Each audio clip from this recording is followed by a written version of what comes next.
Eu acordei hoje com vontade de pregar num texto em João 21, quando Pedro pergunta a Jesus: e quanto a este? E aí eu fiquei com aquele calor no coração. Aí, logo depois, eu vi uma cena que me remeteu para uma outra imagem do Evangelho. Eis que eu vi a Satanás cair do céu como um relâmpago. E meu coração de novo estrondou todo. E eu falei, é sobre isso que eu vou falar. Tantas coisas poderosas a respeito desse assunto. Mas quando eu vinha, um pouco antes de sair de casa com a Adriana para cá, o coração andou numa outra direção e eu nunca desobedeço às direções das inclinações da intuição espiritual dentro de mim. E eu tinha acabado de assistir um documentário sobre a vida do Wilson Simonal. Eu não sei quantos aqui lembram do Wilson Simonal, só as pessoas mais antigas. Mas quem tiver a coragem de ter uma memória mais antiga, levante uma das mãos para eu ter. Wilson Simonal. Isso aí, a gente vê que é de uma certa cabeça branca para cima. E ele foi um grande sucesso nos anos 60, início dos anos 70. Ele chegou a ser pau a pau em termos de popularidade com o Roberto Carlos. Na década de 70, em 1970, quando o Brasil ganhou o tricampeonato, ele virou quase um mascote da seleção brasileira e caiu até, inclusive, numa anedota que o Pelé preparou junto com os outros jogadores e o Zagallo, porque a seleção precisava e podia ainda chamar mais um jogador para inteirar o time. Eles estavam na dúvida se chamavam Rogério, ponta-direita do Botafogo, que era um exímio ponta-direita, jogava com o Jairzinho. Então, tudo a ver. No entanto, o que aconteceu é que eles falaram, não, o time está ótimo do jeito que está, os reservas que a gente tem são bastante. Vamos fazer uma brincadeira aqui com o Simonal. Aí o Pelé falou, Simona, o Zagallo está querendo não chamar o Rogério e te escalar para ficar na lateral direita, no banco da seleção. O que você acha? E ele, que jogava às vezes uma bolinha assim, parca, pífia, com os amigos, inclusive com o Pelé, falou, eu estou dentro. Lá na Copa do México. Aí o Zagallo disse, então vamos fazer um treinamento de 2 toquinhos amanhã, 2 toques, para ver como é que está a tua habilidade. Aí quando chegou lá, e ele, coitado, todo desengonçado, o pessoal caiu todo da gargalhada, falou, pô, Simonal, a gente só queria saber até onde a tua presunção, teu narcisismo ia.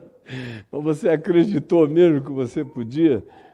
Conclusão, ele tinha episódios hilários como esse, mas o Pelé dizia que quando chegou ao México, aquela multidão inteira correndo, todo mundo queria o Pelé, mas tinha uma multidão expressiva que dizia, a gente fala contigo daqui a pouco, Pelé, primeiro a gente quer a assinatura ali do Simonal, de tão popular que ele tinha se tornado, inclusive no México, naquele que foi o tricampeonato da seleção brasileira.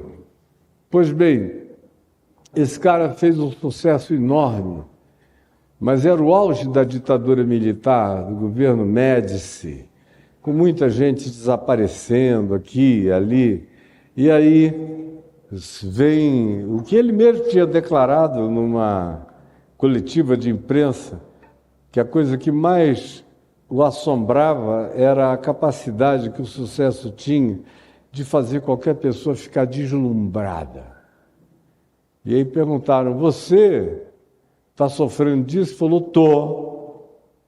estou deslumbrado, é muito sucesso, é muito carro importado, é muito luxo, é muito tapete vermelho, aonde eu vou, e é um negócio que o negão aqui não tinha a menor ideia de que iria acontecer com ele, e tinha memórias da pobreza preta dele, com extremas dificuldades de sobrevivência, e ao mesmo tempo ele era um cara cheio de bossa, de manha, e cheio de mulheres bonitas. Ele foi um cara que fez o nome dele. Naquele tempo, o Rio de Janeiro era literalmente o cartão de visitas do Brasil. Ele cantava nos festivais, no Maracanãzinho, em tudo que é lugar. E no festival, que quem é idoso também assistiu, eu estava lá e assisti, ele nem concorreu com uma música, mas no meio do festival ele fez um show, e o show praticamente acabou com o festival inteiro, de tamanha era a capacidade de magnetismo que ele tinha de colocar todo mundo na mão. E foi impressionante e chocante mesmo. Mas aí, nesse deslumbre, aconteceu algo que poderia ter sido en passant e corriqueiro, mas ele falou uma bobagem, que os muitos inimigos que ele já tinha granjeado por variadas razões, e o brasileiro é autofágico, quando uma pessoa aparece muito no Brasil, ela precisa se preparar, porque dentro de algum tempo ela vai ser veementemente cortada, tragada, engolida, devorada. O brasileiro, mais do que muitos povos que eu conheço no planeta, tem essa autofagia extraordinária. É como jogo de vôlei. Eles levantam, para depois cortar. Pá! E cortar de cima para baixo, não dar escape, acabar, alienar, botar no refrigerador e, se possível, fazer você uma memória parca, longínqua, fantasmagórica e inexistente. E eu já vi, no espaço da minha vida, que não é tão longeva assim, mas já vai para 70 anos, muito intensamente vividos e de olhos bem abertos e dentro das entranhas de processos nacionais para todo lado, eu já vi de todos os modos e de todas as formas. Aí eu fiquei meditando na história do Simonal, como ele se entregou à bebida e sofreu uma miséria, não soube lidar com o catastrofismo daquilo que, numa bravata, ele acabou criando contra ele mesmo, que foi a acusação de que ele era um entreguista, que trabalhava para o DOPS, que era o órgão mais abominado pela sociedade brasileira semilúcida, pelo menos, porque eram os que prendiam os filhos, os jovens, os universitários e acusavam todo mundo de comunista. Bastava ser universitário que você era comunista, bastava gostar de ler que você era comunista, bastava qualquer besteira, você era comunista. É como hoje em dia, só não prendem. Mas se você for generoso, misericordioso, compassivo, bondoso, gostar de justiça, for propenso a ajudar o fraco, o pobre, o rejeitado, o marginalizado, você é comunista. Mesmo que você faça isso por causa do Evangelho dentro de ti, te apaixonando, te comovendo, te compungindo, não interessa, nós estamos vivendo uma dualidade semelhante e uma polarização igualmente estúpida e perversa nos dias em que a gente vive, não apenas no Brasil, mas no Ocidente inteiro da Terra e num pedacinho do Oriente também. Pois bem, a vida dele acabou. E eu fiquei ali meditando um pouco e pensando em outras pessoas que eu conheço cuja vida também acabou por coisas que não eram verazes, mas que eram tramas muito bem montados, muito bem engendrados, onde não havia nenhum interesse de esclarecimento. Isso me remeteu para uma situação diametralmente oposta.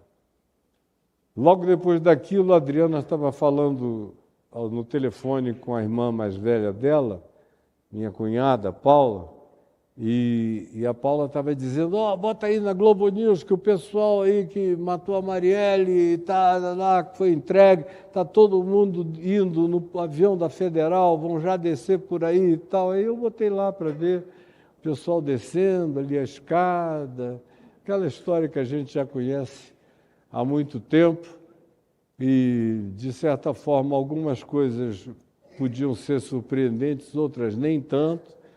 Eu tenho amigos entranhados no intestino grosso do jornalismo que me contam histórias antecipadamente. Eu acabo sabendo de um monte de coisas quietamente, só esperando o dia do acontecimento, mas sei que vem por aí a cavalo, e isso aqui não esgotou, ainda tem mais coisas a aparecerem, não tenho a menor dúvida disso. Falei, essa aí é, todavia, uma trama que não é uma invenção, não é uma construção, não é uma fábula. Infelizmente, tragicamente, horrorosamente, carrega todos os indícios da factualidade mais impensável e feia e horrenda e maligna e demoníaca e desnecessária em todos os sentidos.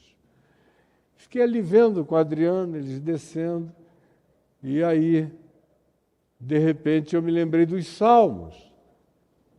E comparei o Simonal, que entrou numa fria por causa de bravata, de não controlar a língua, de querer tirar onda, de se mostrar superior, de vítima do seu próprio narcisismo, querendo dizer que ele estava acima do bem e do mal, acabou oferecendo material para se enredar, para se enlaçar. Embora não fosse facto o que ele era acusado de ter praticado. E, comparativamente, vendo aqueles indivíduos chegando aqui e sabendo das histórias anteriores, esperando o tempo dessa manifestação, embora já houvesse todos os ecos de corroboração anterior, dizendo lá, no caso do Simonal, foi uma construção inventiva, fruto do pecado da bravata dele, só isso. Mas ele não tinha nada a ver com aquilo do que o acusavam. Aqui, todavia, houve 6 anos de bom encobrimento. Alguns muito bem informados até sabiam, com nome e tudo. Mas se esperava o dia e a hora. E começou agora a engrenagem a fechar o seu sistema. Isso é fato. Comparando a não factualidade de um caso com a factualidade do outro, me lembrei dos Salmos e falei, se tem um lugar onde a gente encontra uma quantidade enorme de afirmações sobre conspiração, é nos Salmos. E a gente até, eu já, muitas vezes, quando era muito jovem, me perguntava por que tanta conspiração nos Salmos. Até que também já há muitas décadas atrás, eu próprio concluí, porque esses salmos não foram escritos por homens simples do povo. Entre as pessoas simples do povo existem conspirações, mas tem muito menos conspiração na padaria do que no Palácio do Planalto. Tem muito menos conspiração no bar, no boteco, do que na Assembleia Legislativa, de qualquer instância. Tem muito menos conspiração num jogo de sinuca do que você encontra nos corredores do poder, em todos os níveis, em todos os ambientes. E os salmos são eminentemente textos de produção da corte. Da corte. Ou é Davi, fugido, escondido nas cavernas, na gruta de Adulão, nas regiões de En-Gedi, nos vales do Jordão, nas cavernas do Negueb, em todos esses lugares do sul de Israel, mas o quê? Como um fugitivo marginal? Não, como um exilado político salvando a sua pele de uma conspiração de natureza monárquica do rei Saul. Então era uma questão política. Tinha alguém que o odiava, queria acabar com ele, tinha ciúme dele. E ele vê as conspirações, como pessoas são contactadas no país inteiro, informantes são remunerados para dizer onde ele andava. Toda hora ele diz, são muitos os que conspiram contra a minha vida, ó Senhor, que querem me devorar vivos.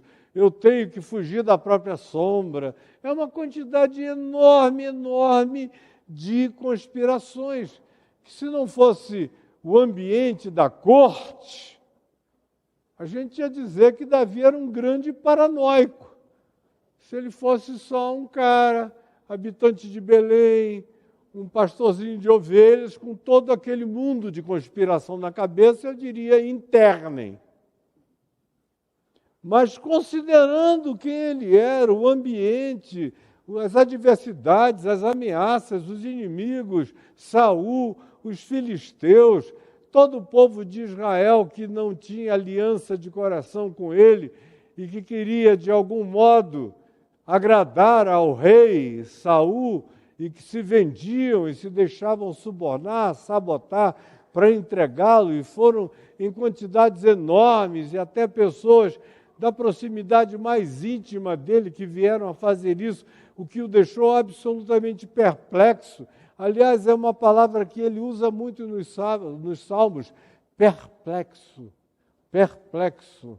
De vez em quando você o encontra dizendo, estou perplexo, minha alma está perplexa, porque ele se chocava dizendo, não é possível, é um estilo de salmos do tipo até tu, Brutus, que de vez em quando ele vê gente muito íntima. É ele quem diz no Salmo 22, aquele que se assenta na minha mesa, que come do meu pão, que bebe do meu vinho, é quem contra mim levanta o seu calcanhar. Tão próximo dele que estava e tão comum na corte.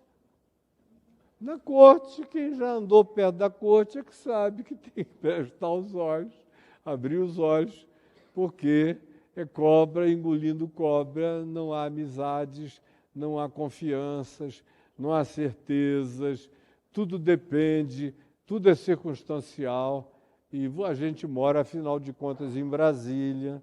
Por mais quietinhos que vocês estejam, tem uma quantidade enorme de gente aqui que presta serviços para autoridades bem posicionadas no âmbito da Constituição ou do Estado, ou do governo, ou de qualquer outra instância, para saber exatamente como um dos pré-requisitos mais fundamentais para quem ocupa uma posição dessa é sigilosidade, é privacidade, é silêncio e é discrição. Porque, do contrário, o que circula o tempo todo é trama, é conspiração e é oportunismo de maneira perversa para ser praticado. Aí eu fui para os Salmos, tudo isso é uma viagem que durou não muito tempo, mas a minha mente foi, e aí eu me lembrei de mim, de um dia, acho que há uns 7 anos, mais ou menos, em que, e a minha mulher, deixa eu abrir um parênteses, sabe, se tem uma pessoa que não vive com nenhum tipo de conspiração na cabeça, sou eu. E ela até às vezes me dá uma sacudida. Porque eu não vivo. Se você quiser conspirar comigo, fique contra mim, fique à vontade. Deus te abençoe na sua conspiração. Você não consegue tirar um dia de paz, 30 segundos de reflexão minha a respeito da tua dedicação ao meu mal. Eu passo incólume, vivo assim, numa paz extraordinária. Vou atravessando o mundo, os mares e os oceanos da existência em paz. Quem quiser que se dedique, chame Satanás para ser seu parceiro, porque eu estou andando livre. E não olho para ninguém com suspeição. Será que esse cara está planejando contra mim? Ele já demonstrou que não é leal, não é fiel. Qual será o próximo passo dele? Não jogo xadrez relacional, não tento me antecipar, jogar 2, 3 casas na frente, isso não existe em mim. E eu estou na presença da minha mulher, tanto quanto estou na presença de Deus e de seres espirituais e de camadas espirituais que me assistem de dia e de noite, ante cujas realidades dimensionais eu não minto, e nem para mim. Não vivo assim. Nunca vivi, nem viverei. E aí está um dos meus maiores tesouros na vida, uma das maiores graças da minha existência. É essa paz. Agora, eu sou informado de coisas para todo lado e não quero nem saber. Já houve governadores que botaram uma quantidade de gente, eu fui seguido por um carro que o governador do estado do Rio de Janeiro, à época, não vou nem dizer quem é, que já passou, já até morreu, botou 4 anos, um grupo de pessoas me seguindo de dia e de noite. Todos os meus telefones eram grampeados. Tudo que eu dizia era ouvido. O pessoal me perguntava, você não tem medo disso, não? Eu digo, não, é só falar tudo certo. É só falar o que eu penso, e é só pensar como eu sinto, e o que eu sinto não é mal para com ninguém. Então, eles não vão nunca me flagrar dizendo mal de ninguém, porque o mal não está me habitando assim. Podem me gravar o tempo inteiro. Foi forte essa, né? Pois bem, e vivi em paz. E aí eu vou poupar vocês de uma história que não interessa para eu chegar nesse dia, 7 anos atrás. Já tinha acontecido tanta coisa. A gente tinha mudado para Brasília em 2004, no ano que meu filho Lucas morreu. A gente começou a vir para cá em julho daquele ano, começamos o caminho da graça ali no La Salle. Eu já tinha atravessado lutas e guerras e cruzadas e diabos e demônios variados, igrejados, políticos, de toda a natureza que você queira. Eu tenho até cansaço de descrever a quantidade. Eu, quando vejo esse pessoalzinho aí assustado com um comentário que alguém fez, ai, meu Deus, comentaram contra mim, estou me sentindo tão inseguro. A minha mulher sabe que eu tenho que nem ler, porque eu digo, não é possível, só tem frouxo. Na hora que o bicho pega, e se pegasse, eles iriam sair correndo para sempre, não iam voltar nunca mais.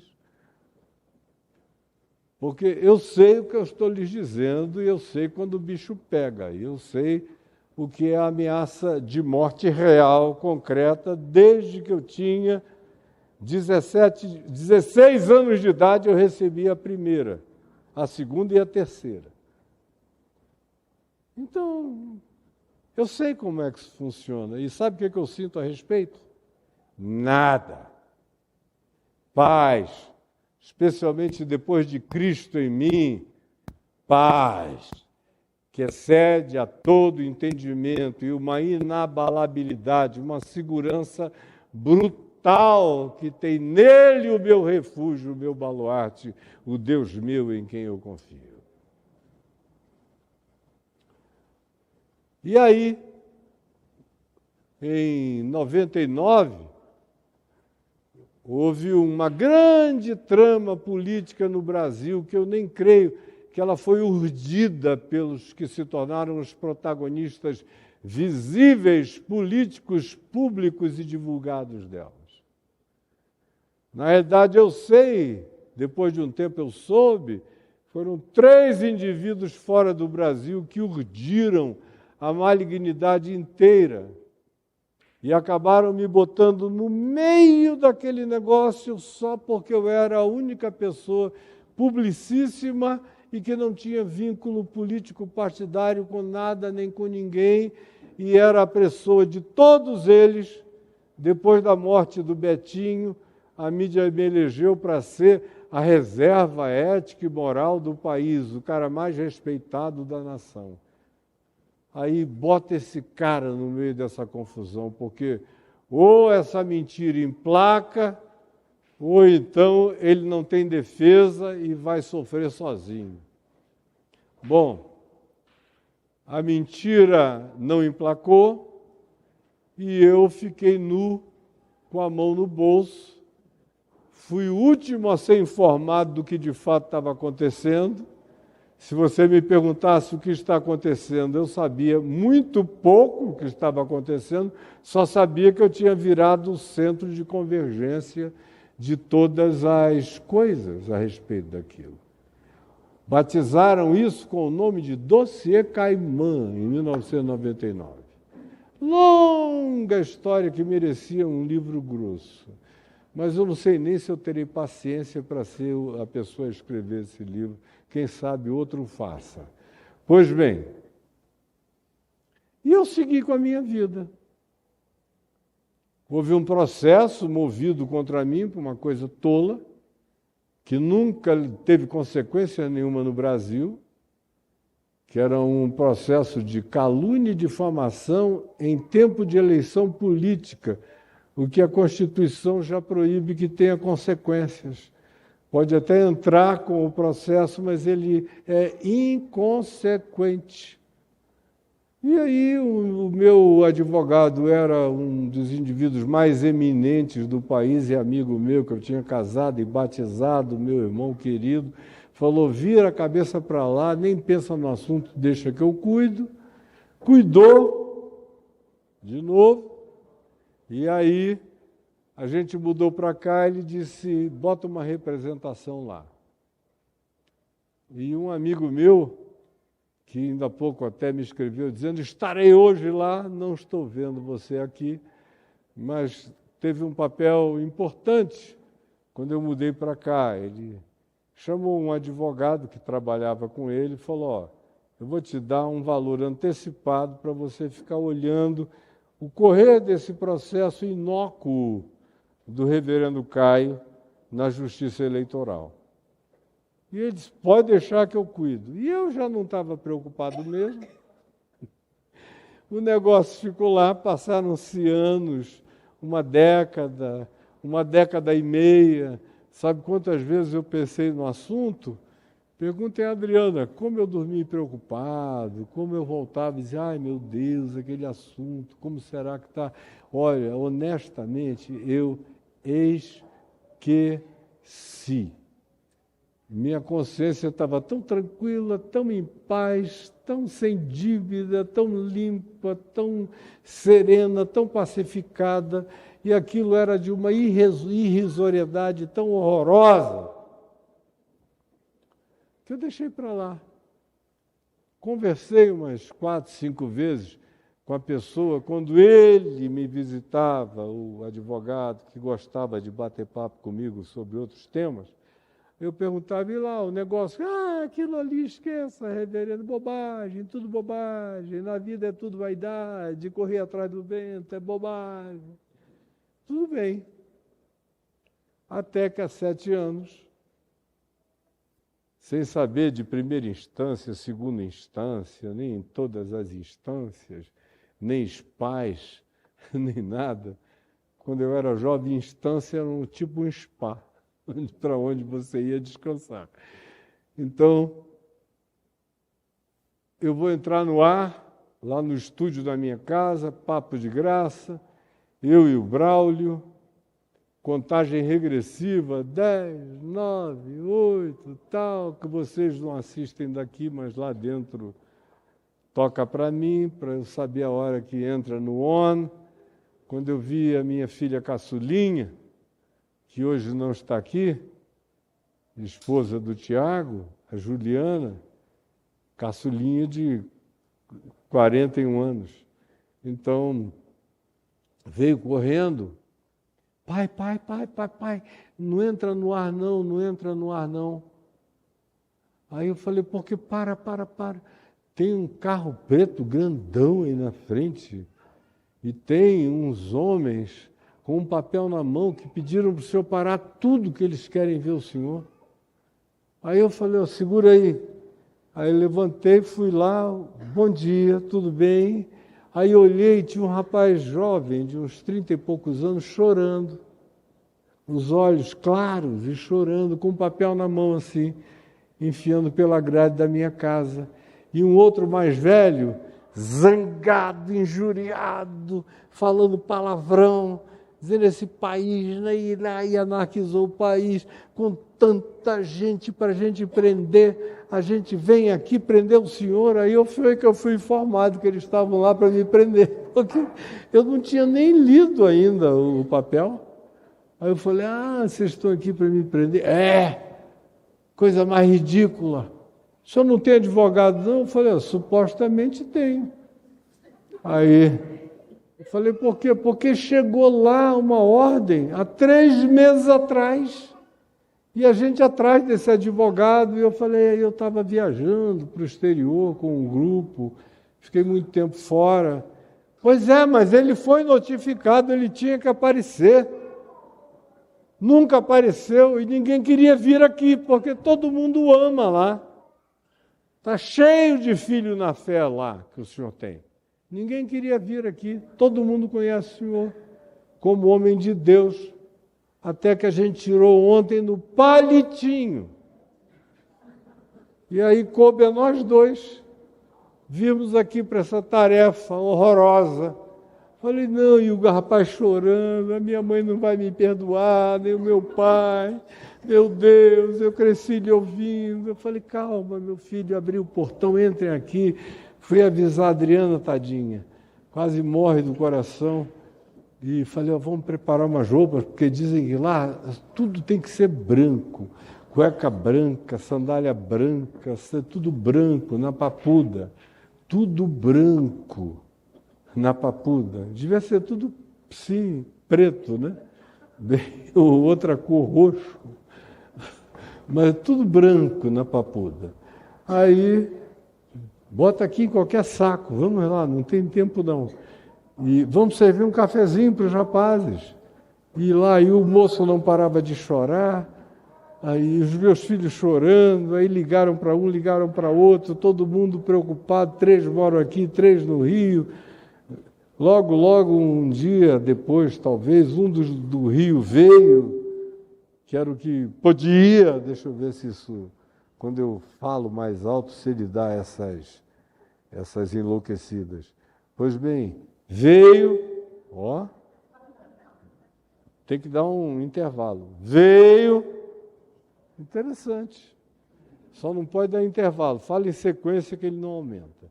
E aí, pois bem, todos os filhos, a gente tem uma filha advogada que foi logo se empenhando, correndo, mobilizando as colegas, as amigas, os amigos, todo mundo, para todo lado, e eu numa paz, sabe aquela paz que excede a todo entendimento? Mas uma paz enorme, entrei no carro. Aí eles me trouxeram direto para a superintendência aqui da Federal, batendo o maior papo. E o rapaz chorando. Quando nós entramos, tinha um moço baixinho, Aí disseram, é ele que vai fazer a sua ficha. Ele, eu não! Não vou entrar para a história fazendo ficha do reverendo, não. Se vocês quiserem, façam a ficha dele, eu não faço. Aí ele me falou o nome dele, era o nome de um dos meus filhos. Eu falei, cara, eu nunca mais vou esquecer teu nome. Dei um abraço, um beijo, ele carinhoso comigo. Falou, vamos levar logo o senhor para o tal do corpo de delito. Aí lá fui eu para o corpo de delito. Sai, não é lá dentro, vai para outro lugar, corpo de delito. Chega lá, eu já fui tirando a roupa, né? Corpo de delito, fazendo striptease. Fui logo tirando, querendo tirar a camisa, abrindo aqui a calça. Aí, não, ninguém quer ver o senhor nu. Ninguém quer ver o senhor nu. Deus me livre de ver o senhor nu. Isso aqui tudo é um absurdo, é só uma formalidade. Eu falei, então tá. Aí assina só aqui, que está tudo certo. Eu falei, tá tudo certo. Voltei para lá. Aí esse pequenininho que não quis fazer a minha ficha falou, vem que eu vou lhe arranjar um lugar bom para descansar. Aí me levou, tinha um sofá gostoso, um ar-condicionado. Aí eu olhei pelo vidro, vi o governador, o vice-governador, um monte de outros presos lá, que tinham acabado de ser presos. Aí eles olharam assim para mim, me deram um adeus, eu peguei e dei adeus para eles. E aí eles lá num calor danado, eu num fresquinho, gostoso. Aí dormi umas 4 horas. Vocês vejam como eu estava aflito. Dormi umas 4 horas. Quando eu abri os olhos, ela estava lá fora. De dentro para fora você vê tudo, de fora para dentro não, porque o vidro é espelhado. E a bichinha lá chorando, com os nossos filhos, todo mundo em volta, várias pessoas do caminho em volta dela lá, todo mundo aconchegando. Aí vem um rapaz do caminho, querido, ele, a esposa. Aí, reverendo, o senhor não quer gravar um áudio para eu levar para a Adriana ouvir a sua voz? Porque o senhor está vendo ela, mas ela não lhe vê. E não pode ligar daqui para fora, é proibido. Aí eu gravei um áudio para ela, todo meigo, mandei para ela ouviu lá. Aí ela mandou um para mim, ele teve a gentileza e a concessão de todos, de deixar o áudio entrar, ela, meu amor, enfim, aquelas coisas que só marido e mulher dizem um para o outro. E aí, eu querendo apressar o negócio. Falei, olha, eu queria ir ao banheiro. Aí me levaram ao banheiro, quando eu saí, um cheiro de jasmim. Toda a Polícia Federal enjasminzada. Aí eu falei para o moço, que eu toda hora quase falo o nome, porque é o nome do meu filho, e eu falei, mas fulano, como vocês conseguem fazer a Polícia Federal inteira ficar com esse cheiro maravilhoso de jasmim? Aí ele falou, não, reverendo, aqui não tem cheiro nenhum de nada. Quando eles fazem uma limpeza aí de manhã, fica um cheirinho assim, mas acaba logo. O senhor está sentindo? Mas eu estou sentindo tudo. É jasmim para todo lado. Entrei no banheiro, era jasmim. Fui lá no mictório, o mictório exalava jasmim. Imaginem só. Nem na Suíça é assim. O mictório voltando com jasmim para as minhas olfatividades. Aí eu saí, que coisa linda. Aí ele falou, deve ser milagre. Deve ser só para o senhor. Aí eu falei, me leva de novo para aquele sofá gostoso. Aí esperei mais um pouco lá, chamei o pessoal de volta, falei, estou perdendo muito tempo aqui. Não, a gente está esperando o seu advogado, que se ele fizer um documento, o senhor não tem que ir para a Papuda. É tão básico. Isso não existe no direito brasileiro. O senhor está inaugurando um caso, uma era. Isso não existe. Aí eu falei, alguma coisa me diz que ele não vai chegar. Então, já que ele não vai chegar, eu prefiro ir para Papuda cedo, com luz do sol, para pelo menos eu entrar e escolher o meu lugar. Aí eles pensaram, tá bom, então vamos lá. Eu estou chateando vocês? Eu não quero chatear ninguém com isso, contando essa história. Aí entramos lá, 6 meninas para me registrarem já na Papuda. Aí quando eu entrei, 4 vieram assim, o que o senhor está fazendo aqui?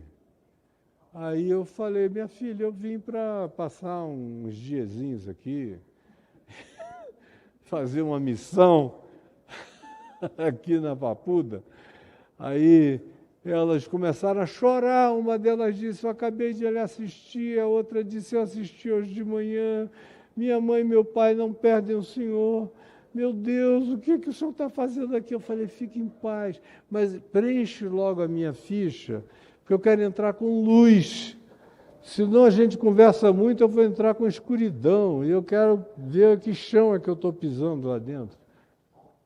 Aí fizeram, aí vieram 4 carcereiros para me levar. Aí vieram os 4, todos novinhos, um deles tinha uns olhos verdes, gritantemente verdes. E eu olhei para ele, ele começou a chorar, derramar lágrimas, botou a cabeça no meu peito, o carcereiro. Perdão, eu me converti com o senhor quando eu tinha 7 anos de idade em Anápolis. Como é que eu vou levar o senhor para a cadeia? Eu falei, meu filho, cumpra o seu ministério. Essa é a sua tarefa, pode me levar. Você não está me prendendo, ninguém está me prendendo, ninguém tem o poder na terra de me prender, ninguém. A gente se prende aqui, e aqui eu sou o homem mais livre do mundo. Pode me levar. E os outros foram conversando, todo mundo tinha uma história comigo, o pai se converteu comigo, a mãe, não sei quem, contando. Um caminhozinho de 150, 200 metros, coube tanta história. Aí chegamos numa tal de ala dos vulneráveis, que o senador Luiz Estevão tinha construído, e que a mídia divulgou, que era quase um hotel de 5 estrelas, tudo mentira. Assim, um lugar simples, banal, frugal, corriqueiro, como qualquer presídio deveria ser. Nada especial. Só não era aquela coisa de masmorra podre com água caindo para todo lado. Tinha uma limpeza humana minimamente digna lá. Aí disseram, é aqui que o senhor vai ficar. Aí eu entrei, falei, pois não, podem fechar a cadeia. Aí eles não queriam, não, a gente não fecha. Não, a gente não fecha. Falei, meu filho, fecha. Não, ninguém vai carregar o peso na consciência de ter feito assim. E ouvi aquele plac do senhor aí dentro. Falei, então não tem problema. Meti a mão e plof, me prendi. Falei, e agora? Aí um deles enfiou a cabeça pela grade, ficou só um tantinho da cabeça para dentro, esse dos olhinhos verdíssimos, chorando, falou, ora por mim, põe as mãos sobre mim, e ora por mim. Aí eu orei, aí veio o outro, ora por mim também, começaram a enfiar as cabeças lá, eu fui orando por todos, eu digo, agora vão. E eu com um papel na mão, papel do ofício da prisão.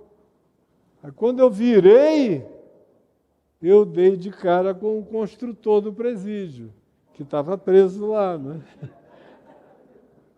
Aí ele olha para mim e diz, reverendo, o que o senhor está fazendo aqui, reverendo Caio?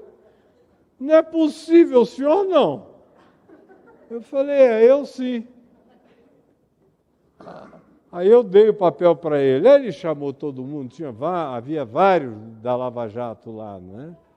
E os outros todos eram idosos, que tinham sido presos por acusação de molestamento sexual, pedofilia, e essas coisas assim, gente que não podia ficar com o resto do contingente, sob pena de serem eliminados. E todos idosos, muito idosos. E éramos uns 80 ali. Lava Jato e os outros. Aí veio logo todo mundo da Lava Jato para cima de mim, né?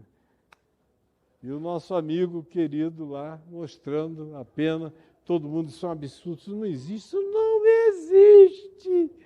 E riam, não é possível, tom de gozação agora. Eu falei, não é gozação não, tanto é que eu estou aqui dentro. Aí vieram os carcereiros, deram a xepa, que é aquela... Alguém aqui já comeu xepa de prisão? Você tem que ter disposição, aquela decisão de dizer obrigado, Senhor, e cair de boca, e pronto. Não pode ter escrúpulo de natureza nenhuma. Come com banha, com gordura, com lá vai e vem tudo, aquele arroz papado, é um negócio que só Deus sabe, mas se você determinar que aquele é o pão nosso de cada dia, você vai acabar comendo até com prazer. Como eu comi, minha mulher me viu, me atolando lá na comida, tinha muito preso, deixando pela metade e eu raspando lá no fundo. Sei lá que horas eu vou comer de novo, né?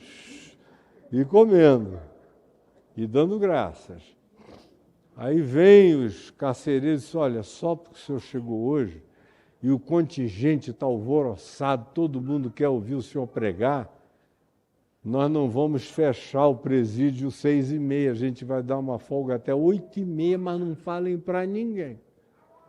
Aí lá reuniram-se todos comigo, eu preguei 2 horas e pouco a palavra, e choraram, e vieram à frente, eu orei. De manhã cedo, fui lá primeiro para o lugar, aí não tinha um leito para mim, um deles desceu do leito, foi dormir no chão. Eu falei, não senhor, eu durmo no chão, eu vou sair rápido daqui. Isso é bobagem, eu vim aqui para testemunhar o Evangelho, eu tenho uma finalidade. Não senhor, o senhor vai dormir no meu lugar, eu vou dormir no chão. E ele tinha a minha idade, eu falei, amigo, não é justo. Ele falou, não pode subir. Arrumou lá um paninho para ele no chão, e acabou, eu fiquei aconselhando o grupo da cela, que comigo eram 7, até 3h30 da manhã, e tinha que acordar às 6 horas para comer a xepa, senão ficava com fome. Às 6 horas lá vou eu para a xepa, quando eu acabei a xepa, todo mundo de novo, nosso reverendo está aqui, pregação o dia inteiro. Aí eu preguei até 6h30 da tarde, e orava, todo mundo fazia fila. Aí a biblioteca virou um centro de aconselhamento, porque tinha uma bibliotequinha lá, que o nosso companheiro que fez, botou alguns livros até interessantes de ler, e o pessoal estava lendo, e virou meu escritório, e um deles se tornou meu secretário, que faleceu há 2 meses, um querido da minha idade, falou, você é seu secretário. Aí ele ficava, entra você. Então, fulano já passou da hora, o reverendo tem mais gente esperando na fila e tal. E eu fui atendendo, era o tempo todo, quando acabava a pregação pública. Até a hora de pregar, de ir para a cela. Na cela, atendimento até 2, 3 horas da madrugada. E foram 3 noites e 4 dias.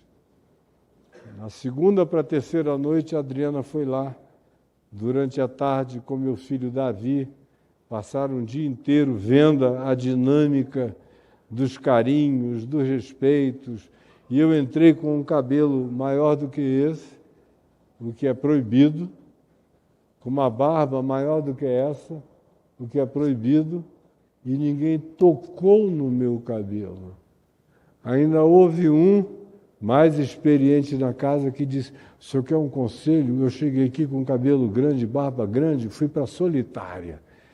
Então não espere que eles façam alguma coisa. Eu falei, ninguém vai fazer nada comigo. Aí a minha mulher chegou lá na sexta-feira, foi logo com o homem que cortava o cabelo, deixa eu lhe fazer um anúncio. Eles estavam jogando lá um xadrez, né? Não toque no cabelo do meu marido nem na barba dele. Não toquem. Assim como uma autoridade poderosa. Não ouse tocar. Aí ele ficou olhando assim. Ah, tá bom. E a nossa filha Bruna, com outros trabalhando, abriram o Tribunal Eleitoral de São Paulo no sábado para emitirem uma ordem de soltura. E eu estou lá pregando. Quando eles viram chegar o sábado, e eu não tinha saído ainda, nem o advogado tinha aparecido até a sexta-feira. Quando ele chegou dizendo assim, fé em Deus e avante. Eu achei muito engraçado. Eu já estava lá há quase 3 dias. Fé em Deus e avante, reverendo. Falei, amém, meu irmão. Mas fica tranquilo que eu já estou para sair daqui. Aí, pois bem, quando eles viram o sábado chegar e eu estava lá ainda, eles vibraram. Aleluia, Deus ouviu nossas orações. O senhor vai ficar pelo menos até segunda ou terça-feira, glória a Deus, pregando a palavra para nós, que coisa abençoada. Aí eu falei, amém, se ficar até segunda ou terça ou mais, eu na realidade tinha me preparado para ficar pelo menos 1 mês, se fosse o caso. Falei, eu vou entupir isso aqui de evangelho. Vai sair pelo ladrão o evangelho. Mas foram me botar aqui, vão ter que viver com as consequências. É evangelho que eu suo, que eu exalo, que eu vivo. Aí eles estavam animados quando a Bruna, junto com a diretora do presídio, abriram uma janela que ninguém normalmente tem acesso a ela. Ela sacudiu o papel assim. Paizinho, olha aqui, o mandato de soltura, daqui a 1h30 você já pode sair. Aí o pessoal, não, foi aquela tristeza. Aí o meu amigo, que foi quem construiu a prisão, eu digo amigo porque a cadeia faz todo mundo virar irmão, é assim, da noite para o dia. Só não sabe disso quem não tem essa experiência, mas como eu tenho desde 18 anos, indo para pregar, e passei a vida inteira entrando em todos os presídios, os piores do Brasil para pregar, há uma irmandade só pelo fato de você ter a coragem de ir lá e se importar. Aí ele falou, gente, nós vamos perder o nosso reverendo, então vamos reunir, fazer o último culto desse período. Aí vieram todos, eu preguei, e a Adriana do lado de fora, com os filhos, todo mundo ansioso, passou 1h30, passou 2 horas, estava indo para a 3ª hora e eu pregando, até esqueci que eu estava livre, que eu podia ir embora a hora que eu quisesse. Meu Deus, coitados, vão ficar sem palavra, até que alguém gritou lá de fora, tá bom, vem. E eu saí, e ela fez uma brincadeira, botou uns cones na hora quando abriram a porta para eu sair, já que eu tinha demorado tanto a sair, ela encheu de cone e ficou na minha frente assim, falou, agora você não sai mais, você não estava aí passando o tempo. Eu falei, pois é. Dei-lhe um beijão, fui para casa com os filhos e estou aqui. Nenhum pós-traumático, nenhum susto, nada. A única coisa que aconteceu, sabe o que foi? É que 2 dias antes de eu ir para lá, ela me viu andando pela varanda do 2º andar da nossa casa, à noite, andando e orando, e ela veio, me abraçou por trás e me falou, por quê? O que é que está acontecendo, meu amor? Eu falei, eu não sei. Eu estou para cumprir uma missão que eu não sei qual é, mas que vai ser demandada de mim a qualquer momento.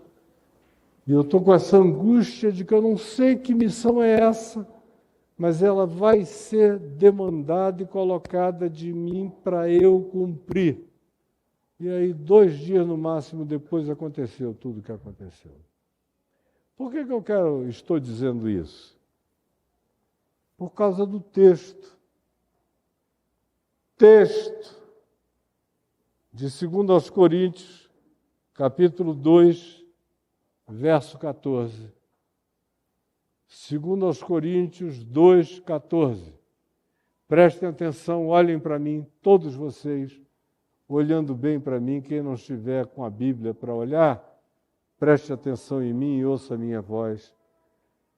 Paulo, no contexto antecedente, está dizendo que ele tinha sido muito bruto, muito veemente com uma pessoa que tinha pecado horrivelmente lá na igreja de Corinto, mas que ele foi superlativo na condenação e se arrependeu e mandou dizer à comunidade que diminuísse o agravo daquele indivíduo e que todos o consolassem, o perdoassem e o incluíssem e o abraçassem, porque ele mesmo, Paulo, reconhecia que ele tinha pesado muito na mão no que ele tinha dito na primeira epístola a respeito desse indivíduo.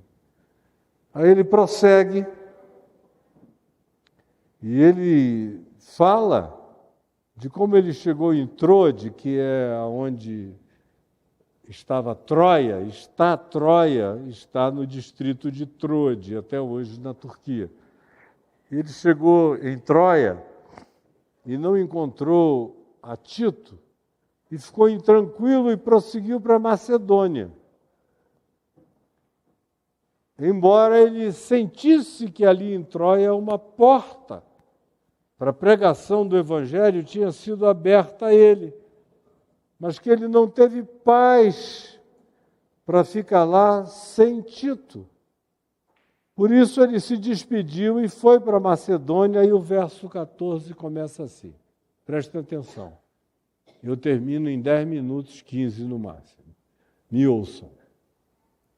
Graças, porém, esse porém é evocativo, chama tudo que está no contexto antecedente para dentro da sequência lógica descritiva.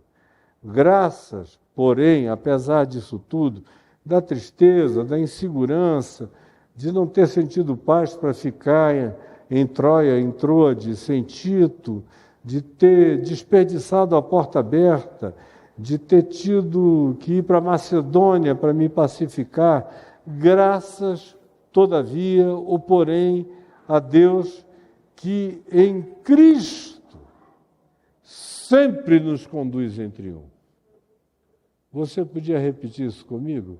Graças, porém, a Deus que em Cristo sempre nos conduz em triunfo. Sempre nos conduz em triunfo, repita, sempre nos conduz em triunfo. Não é de vez em quando, é sempre. Agora, depende de quem você é sempre. Paulo diz isso porque ele é sempre a mesma pessoa, com a mesma coerência, com os mesmos compromissos, com o mesmo compromisso de perdão, de justiça, de colocar tudo dentro dos âmbitos, perspectivas e no diapasão da correção da verdade. É isso que ele é e é isso que ele depois vai dizer mais adiante no verso 17, quando ele explica quem ele é, ele diz, porque nós não estamos, como tantos outros, mercadejando a palavra de Deus, vendendo o Evangelho, relativizando o Evangelho, fazendo do Evangelho fonte de lucro. Eu não, de jeito nenhum.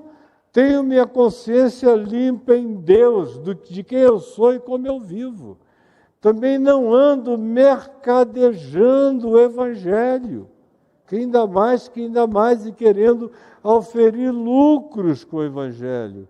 Antes, em Cristo, é que falamos na presença de Deus e com toda a sinceridade da parte de Deus. Esse tipo de gente,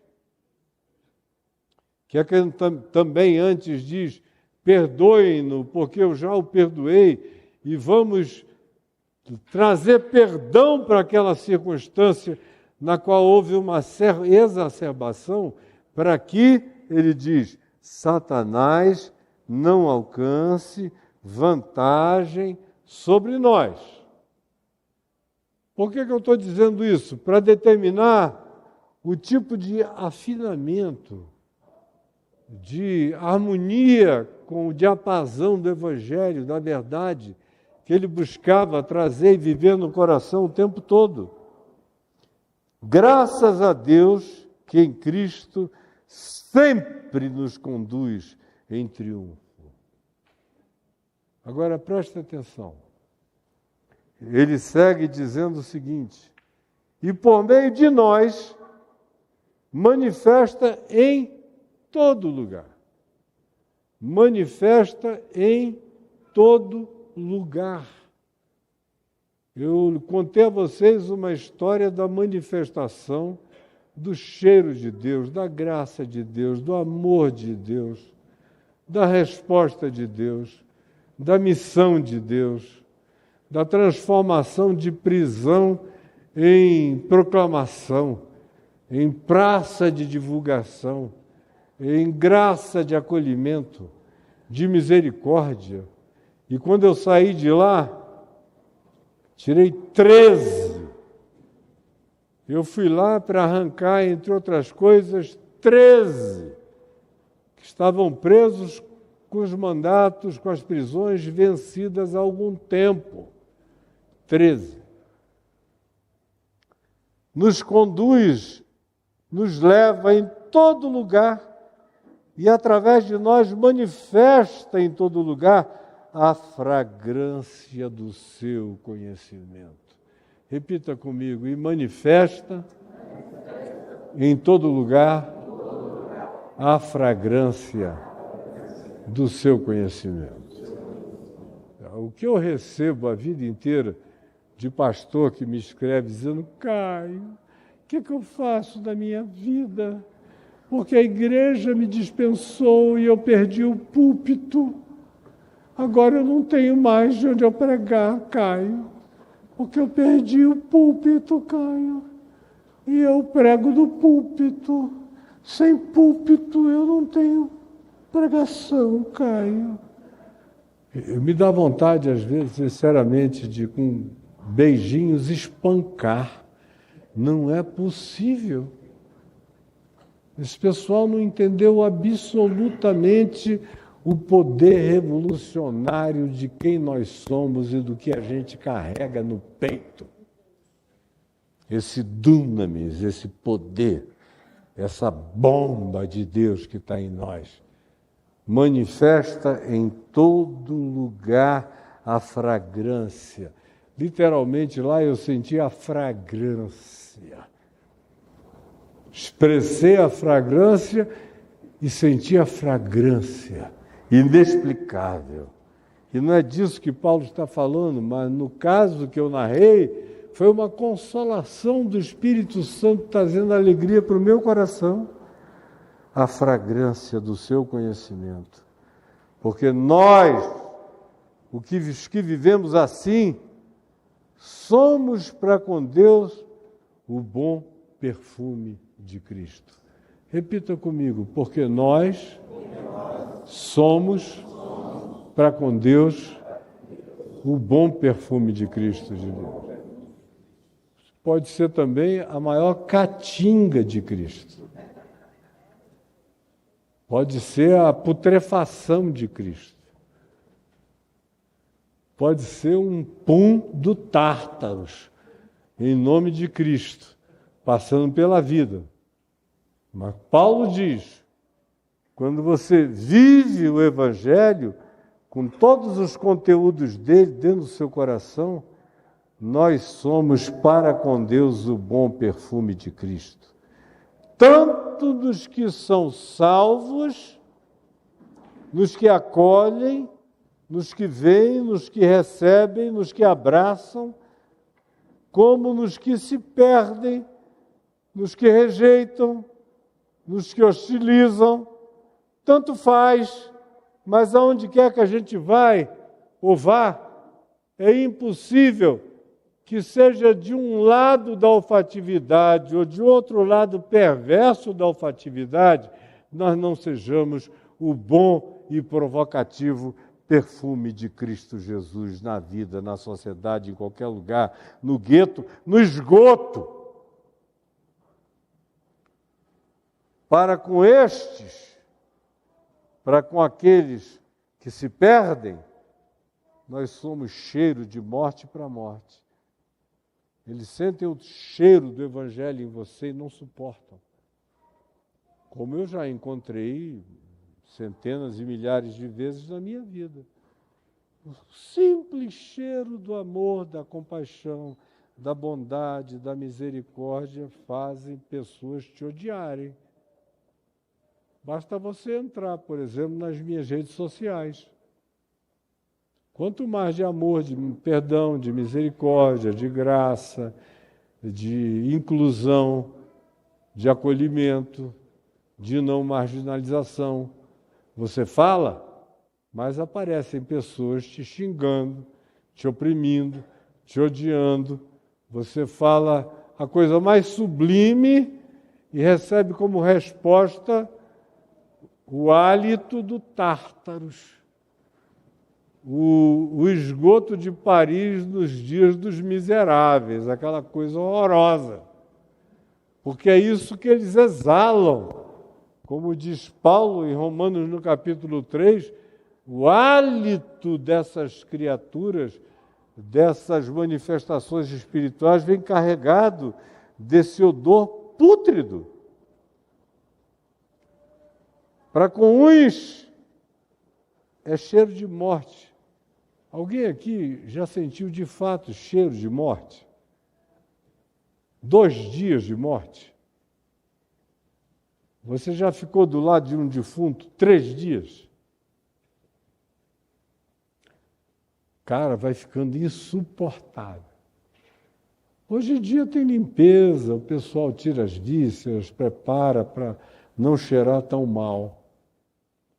Mas no passado, no tempo que inchava, que a barriga do morto ficava enorme, que era pum que vazava, era roto, era tudo que saía dos gases, e a família esperando o pessoal lá no Amazonas, então era muito comum esperar parentes que estavam vindo de barco 3 dias para sepultar o defunto.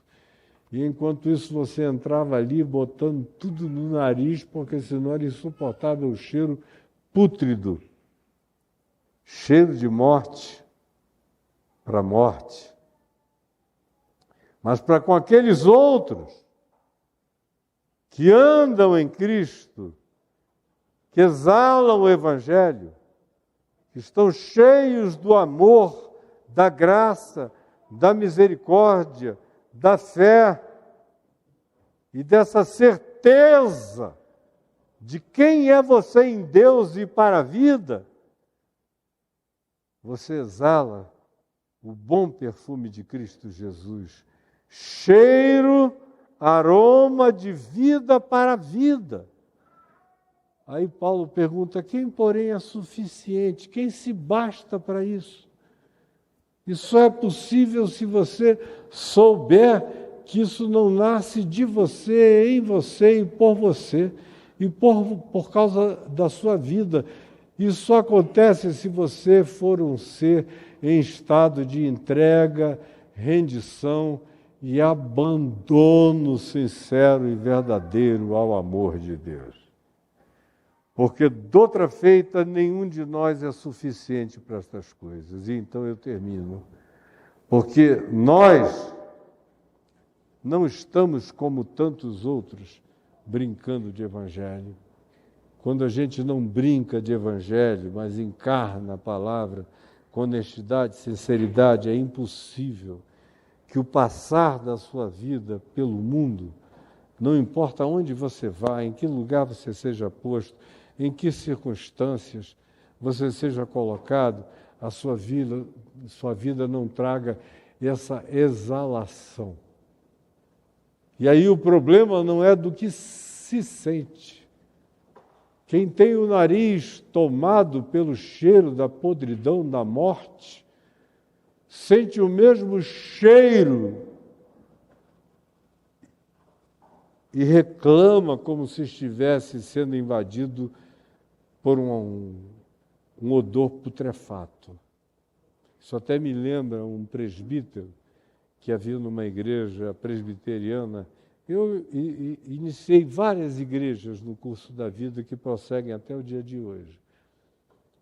Mas quando eu deixei de ser pastor na igreja de Manaus, mudei para o Rio, deixei de ser pastor na igreja presbiteriana Betânia por causa das minhas atividades no Brasil e no mundo inteiro, eu não conseguia não fazer uma reunião, no mínimo como essa nossa aqui, nunca consegui. Adoro louvar, cantar, encontrar, beijar, cheirar e tudo isso que a gente faz aqui com simplicidade. Aí na minha casa, no bairro de Piratininga, eu comecei uma reunião que um ano depois estava lotada e a gente alugou um lugar que era uma concessionária de automóveis, que aí lotou. E era um lugar legal, cheio de água, com umas vitóriazinhas régias, peixinhos, carpas e umas pequenas pontes japonesas que você passava para entrar onde era a concessionária que a gente transformou em templo, em lugar de culto. E bem na entrada tinha uma dama da noite. Eu tenho dama da noite em casa, a gente tem, ela é forte. Quando ela está no auge dela, ela é poderosa que chega a arder a narina. Mas não é um cheiro podre, é um cheiro forte, agradável, é até muito forte. Mas não é putrefato. Aí tinha um presbítero que me seguiu lá para essa igreja, que era um cara complicado. Ele só não batia da mulher porque ele tinha uns 3 filhos fortes. Diz, respeita a mamãe, senão a gente vai ter que te desrespeitar. Aí ele se segurava, mas o bicho era tosco. E aí um dia eu estou na porta do templo, acabei de pregar despedindo as pessoas. Quando ele chega, fica assim do meu lado, fazendo...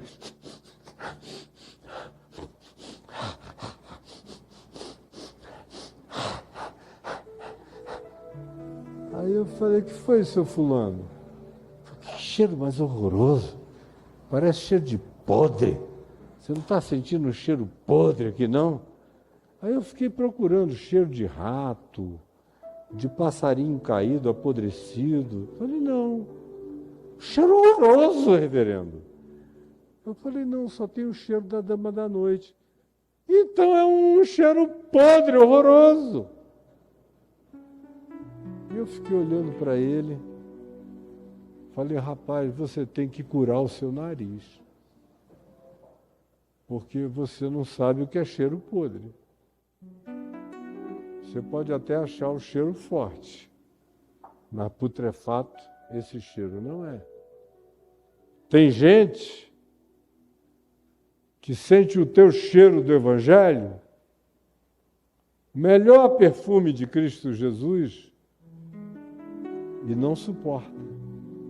Eu não aguento esse cara, porque eu não sei, mas eu odeio.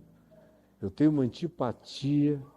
Ele chega com essa paz, com essa benevolência. Está pensando que é superior. Trata todo mundo bem.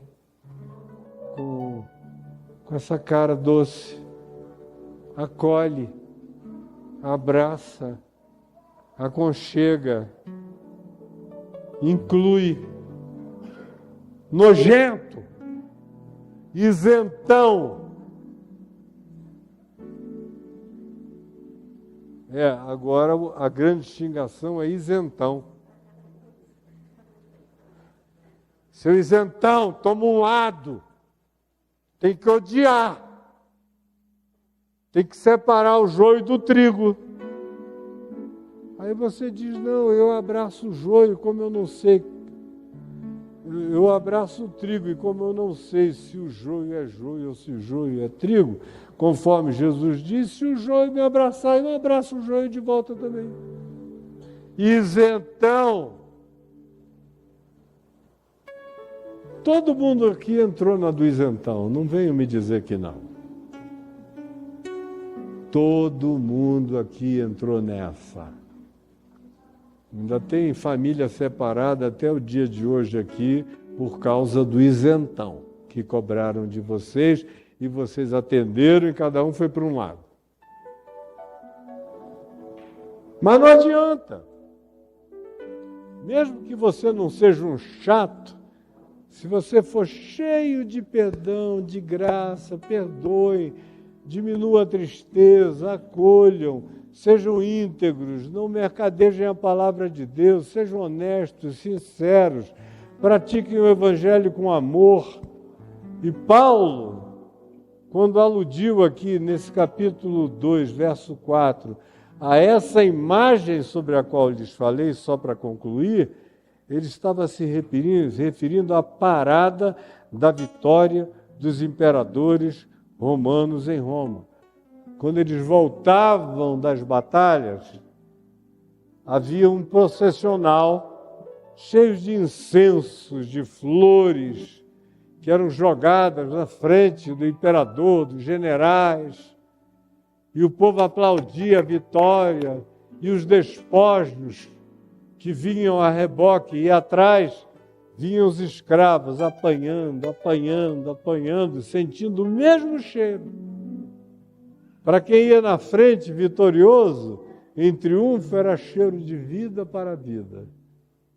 Mas quem vinha lá atrás como escravo, era cheiro de morte para a morte. Paulo usa essa imagem do Império Romano, do processional, e diz, Deus, em Cristo Jesus, nos conduz em vitória em todo lugar. Para uns, a gente chega e nós somos cheiros de vida para a vida. Para com outros, a gente chega e nós somos cheiro de morte para a morte. Do que as pessoas têm se queixado a seu respeito? Tem gente que se queixa de você e a minha pergunta é, com razão ou sem razão? Você é cheiro de morte para morte porque você é cheiro de morte para morte? Porque o seu papo é morte, seu papo é acusação, sua conversa é juízo, é dedo em riste na cara, é isentão, se assume, odeia. Senão você está negando a fé. Se for por essa razão, você está podre e não percebeu até hoje.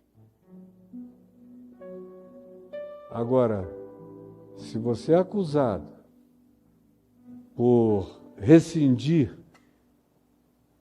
por exalar o cheiro da compaixão, da misericórdia, do perdão, da bondade, da inclusão, do aconchego,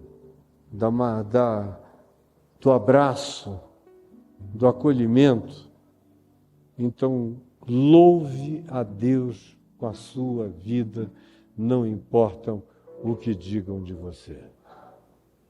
Agora você vai sair daqui hoje pensando nisso. Cara, você tem cheiro de quê? Lá no teu trabalho não adianta ficar com essa desculpinha. Eles me perseguem porque eu sou o único crente. Quem sabe eles te perseguem porque você é o único insuportavelmente nojento e crente, o que é quase sinônimo. Então se enxerga, meu irmão, se enxergue. Se enxergue. Já falei demais. Vamos ficar em pé.